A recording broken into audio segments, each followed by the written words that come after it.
UP में CM योगी ने जब से सत्ता संभाला है, बड़े बड़े माफियाओं और अपराधियों की हालत खराब कर दी है। कई बड़े नेता अपनी करतूतों का अंजाम भुगत रहे हैं। ऐसे में सपा नेता आजम खान की मुश्किलें तेजी से बढ़ती जा रही है और आजम खान के बचने की उम्मीद भी नजर नहीं आ रही है। लेकिन कहते हैं कि आजम खान के हालात हमेशा से ऐसे नहीं थे। एक जमाना था जब सूबे में आजम खान की तूती बोलती थी। सूबे में जब कभी समाजवादी पार्टी की हुकूमत होती तो उसकी असली चाबी आजम के हाथों में ही रहती। उस दौर में भी आजम खान मीडिया की सुर्खियों में होते थे, लेकिन अब उनके सुर्खियों की वजह काफी अलग है। नमस्कार, आप देख रहे हैं कैपिटल टीवी उत्तर प्रदेश और मैं हूं आपके साथ दिव्या सिंह। इस खास प्रोग्राम पर्दाफाश में आपका स्वागत है। पर्दाफाश में बात होगी आजम खान की, तो चलिए शुरुआत करते हैं। सपा नेता आजम खान की बड़ी मुश्किलें। 5 माह के भीतर 2 मामलों में हुई सजा। फैसला सुनते ही उड़ गई चेहरे की रंगत। एक और मामले में आजम खान को सजा। सपा नेता आजम खान वो शख्स है जिसकी किसी जमाने में तूती बोलती थी, जिसकी तीखी जुबान से घमासान मच जाता था। लेकिन कहते हैं कि समय एक जैसा कभी नहीं रहता। वही हुआ आजम खान के साथ। जेल में बंद रहने के बाद भी आजम खान की परेशानी कम नहीं हो रही। बचने की उम्मीद तो बिल्कुल भी नजर नहीं आ रही, जिससे घबरा कर डर कर आजम खान फूट फूट कर रोने पर मजबूर हो गया है। क्योंकि उसको पता है कि जिस तरह से एक के बाद एक कई मामलों में उसको सजा मिल रही है, उसके बाद उसका बाहर निकलना मुश्किल है। दरअसल उत्तर प्रदेश की राजनीति में अपने सियासी रसूख की वजह से कभी सुर्खियों में रहने वाली समाजवादी पार्टी के वरिष्ठ नेता आजम खान के सितारे इन दिनों गर्दिश में चल रहे हैं। एक के बाद एक कई केसेस में उसके खिलाफ कोर्ट फैसले सुना चुकी है। इसी कड़ी में चर्चित डूंगरपुर मामले में उसके साथ 4 लोगों को दोषी करार दिया गया है। 18 मार्च यानी कि कल रामपुर के एमपी एमएलए कोर्ट में सभी को सजा सुनाई जाएगी।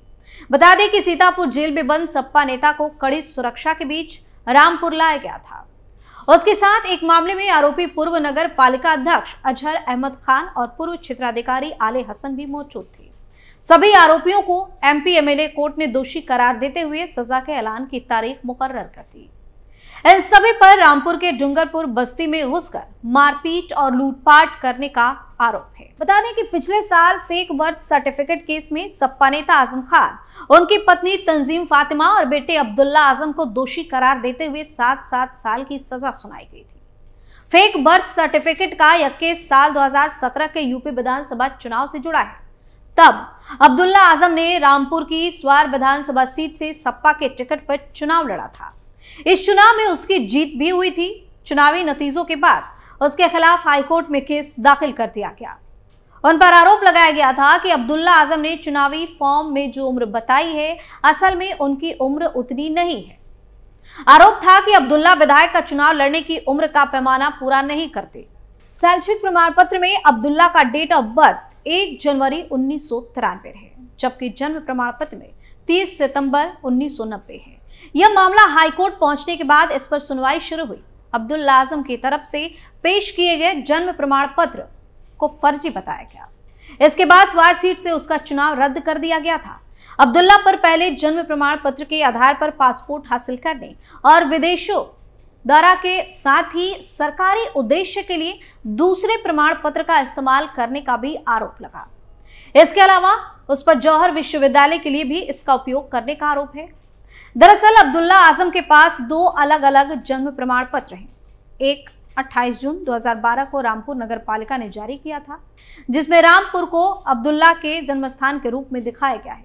वहीं दूसरा जन्म प्रमाण पत्र जनवरी 2015 में जारी किया गया, जिसमें लखनऊ को उनका जन्मस्थान दिखाया गया है। कहते हैं कि आजम अपनी तकरीरों से जलसों में तालियां बटोरते थे, लेकिन कभी कभी उनकी जुबान सुनने वालों को इस कदर जहरीली लगती कि सत्ताधारी समाजवादियों के लिए सवालों का पहाड़ खड़ा हो जाता था।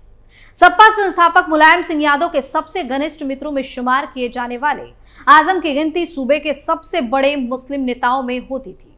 राजनीति के जानकार बताते हैं कि इसी वजह से मुलायम सिंह आजम के तल्ख बातों का भी कभी जवाब नहीं दिया करते। पार्टी में अमर सिंह के उसकी अदावत के बीच एक ऐसा वक्त भी आया था जब आजम अमर के साथ साथ मुलायम सिंह पर भी तंज कसने से कोताही नहीं बरतती, लेकिन उस दौर में भी मुलायम ने कभी उनकी बातों का जवाब नहीं दिया। लंबे समय तक रामपुर का प्रतिनिधि करने वाले, अपनी पत्नी को विधानसभा और संसद में और बेटे को विधानसभा में पहुंचा देने की ताकत रखने वाले आजम खान के सियासी हालात बद से बदतर होते चले गए। आज की तारीख में आजम परिवार का कोई भी सदस्य न विधानसभा में न संसद में, रामपुर हाथ से निकल चुका है। जानकार बताते हैं कि आजम खान और उसका परिवार भले सियासत से बाहर नजर आ रहा है, लेकिन एक जमाना था जब रामपुर की सियासत में आजम खान का बोलबाला था। आजम अलीगढ़ मुस्लिम यूनिवर्सिटी की छात्र राजनीति करते हुए सियासत में आए थे। 1977 में उन्होंने सियासी दुनिया में पहला कदम रखा। आजम ने रामपुर विधानसभा सीट से पहला चुनाव लड़ा तो हार मिली, लेकिन उसके बाद वो लगातार 10 बार यहां से चुनाव जीतते रहे। 1980 से 1996 तक वह लगातार इस क्षेत्र का प्रतिनिधित्व करते रहे। हालांकि 1996 में कांग्रेस के अफरोज अली खान ने उन्हें चुनाव हरा दिया। आजम फिर यहां से जीते और विधायक बने। साल 2019 में आजम ने लोकसभा चुनाव जीता और संसद में पहुंचे। उन्होंने रामपुर सीट से इस्तीफा देकर यहां अपने उपचुनाव में अपनी पत्नी तंजीम फातिमा को लड़ाया। तंजीम यहां से जीतकर विधानसभा पहुंच गई। साल 2022 में आजम सीतापुर की जेल में रहते हुए विधानसभा चुनाव लड़े और एक बार फिर यहां से जीत दर्ज कर ली।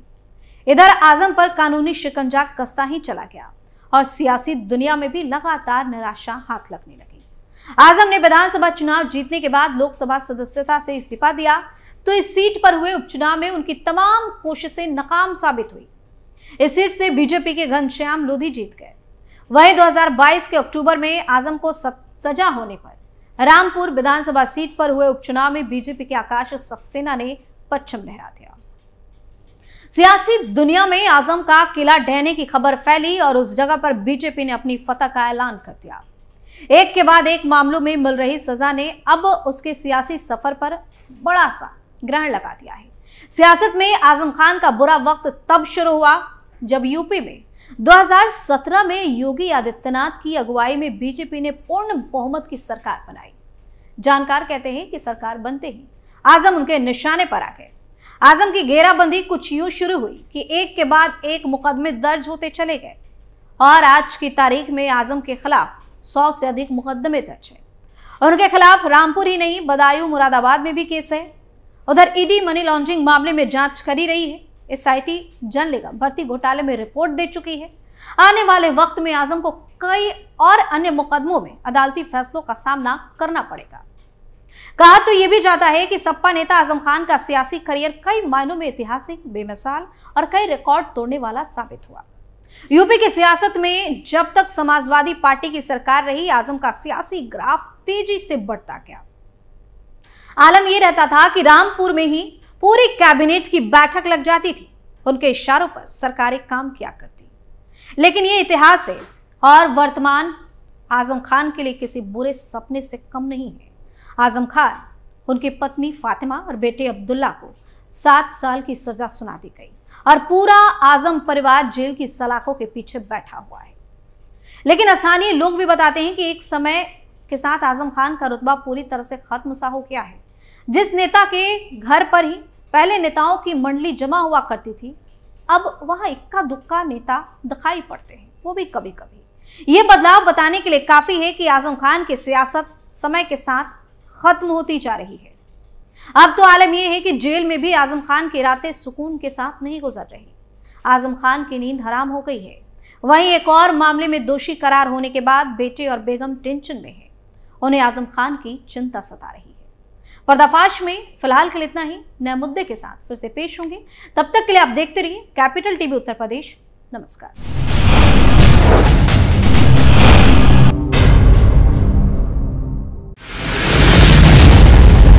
मैं राजनीति करता नहीं, पर राजनीति को बहुत गहरे तक समझता हूं। मैं लोगों के बीच रहता हूं, लोगों के मन को अच्छे से जानता हूं।